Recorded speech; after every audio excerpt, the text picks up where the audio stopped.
Hey, what's going on, everyone? I have another lesson for smart money concepts trading. Today, we're going to be talking about order block, also known as OB. This is one of the best ways to spot areas of interest on the chart. And we're going to be looking for liquidity sweeps. I'll talk about how to spot these. You'll typically see them through bigger wicks, either to the upside or downside. It can happen in both directions. So here to the right, we have some examples of bullish order blocks. So the pattern that you're typically going to want to look for, and we'll see some examples in a second, is, for example, in the case of a bullish order block, some support coming through, okay, probably a liquidity test, and that should confirm your bullish order block, okay?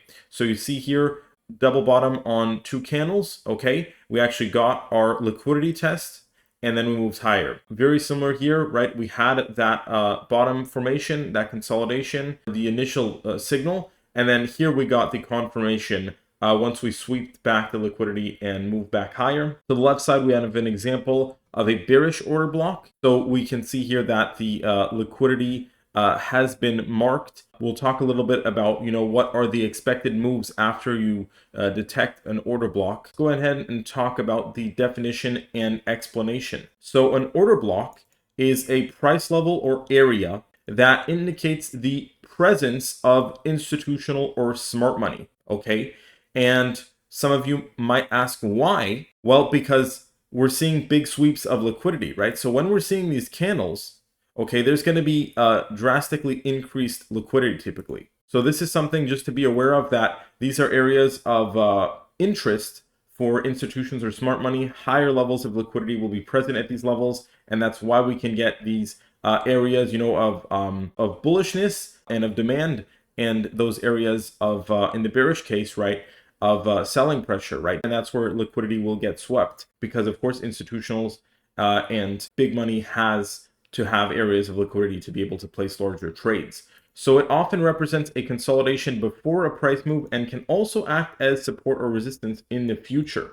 This is really what I want you guys to focus on, because with this, you can spot true support and resistance that has a certain amount of, predictability and expectation behind it. So right now, looking at the chart, I want to see if you guys can spot an order block, okay? And typically the best tool to use is going to be the rectangle tool, so you can go ahead and set that on TradingView. And the first one that I want to point out is this one right here. Okay, so we got our breakout, we came back, tested with that big long wick. You really want to target candles with big long wicks. Doesn't always means that it will be an order block if there is a big long wick, either to the upside or downside, but it is a very, very good signal and hit. In this case, this is a clear order block, right? We came back to test support, we moved back up higher, right? And this is a consolidation as well after the breakout. So we're going to go ahead and mark our order block here, okay? So this would be our order block. Now you always want to extend your order blocks out, because we have, if you saw in the examples, right, the expectations that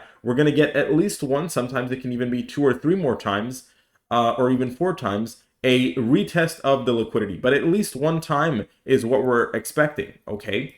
So I'll make this even more clear for you. Right here is the initial signal that an order block may be forming, right? That means that this area, this block that we put in the rectangle, is an area of interest for liquidity to come and be swept. And of course, what happened just a little bit later, boom, right here. So this was our confirmation candle like we're getting here.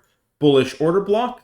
What happened next? Well, we got a beautiful move higher. One of the things that I want you to realize, right, is when you spot this type of formation, okay, and you typically can wait till you get that second move of liquidity that gets swept. You can either buy here or right after, right after we exit the triangle. Either way will work very well, and then you can expect your pretty profitable move, okay? There's some ways to predict this. You can calculate the move that was before on the breakout, right? And so here we have a move of about 12%. If we go ahead and extend out from the order block, right, very similar move, okay? So that is a way to further predict the expected outcome. But you saw a very clean example here, very accurate example of how, this liquidity tends to work, okay? Now, let me show you another example here.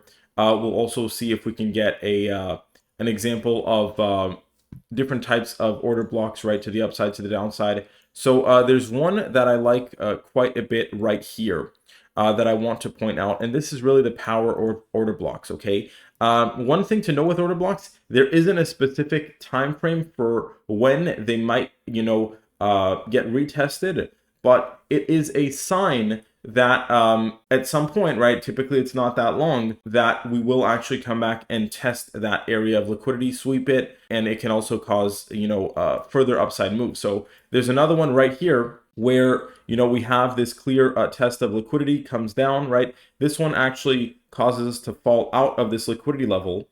But what did we say? We always come back and test these areas of liquidity, right? Like we came back and tested it here for support. Well, since we just formed the liquidity here, right? It's not like we're in a situation where it was a bearish scenario and, no, this was just the initial test like we had here. So you can even draw that with a circle just so you don't confuse yourself. This was the initial signal of an order block, right? And what happened afterwards? Well, just like in our examples, we came back, tested it, and this actually led to an even bigger move higher, okay? Once again, if you want a pro tip on how to predict the size of the move, you can use, a flat line extended out to the breakout level, right? And that would have gotten you most of the move accurately. Let's see here if we have any other examples of liquidity, okay? There are indeed quite a few. These really always come through on the chart, right? There's even one over here that formed. We came back and tested that as well. Bother marking that one. I just want to see if there's some other examples. Okay, so here we have a little bit of a different example, right? Maybe a little bit more leaning towards a bearish order block, where we have right here that once again a little bit less of an extreme wick, but we have that markage of resistance. We see that liquidity here has failed, okay? And so what happens again, right? We come back, like in our examples, we test the liquidity, okay? So I'll go ahead and mark this with the brush tool, right? Test the liquidity. We came back a second time, right? But we had clear selling pressure, basically due to this drop out of it. So this would be really a good example of a more bearish order block, right? This is not an extremely bearish order block, so you can get a lot more bearish formations than this. But you see here that we tested the liquidity, it failed, right? We tested it again, it failed. So it's very likely here that there is a bearish order block of selling pressure, right? So I can also mark this selling pressure will be present here. So there's a lot of selling liquidity. And what does this mean, right? This means that this is a supply zone, okay? So this is an area, at least shorter term in the chart, right? We're on the 4-hour time frame. You can find order blocks on any time frames, but this seems to be an area that institutional smart money is actually dumping at, right? And you can see that was true on every test, and even thereafter, right, we actually fell lower. Thank you so much for watching this video. Make sure to check out the Mastermind Trade Club Telegram group. There's a link in the description down below for more trading insights, and I'll see you next time.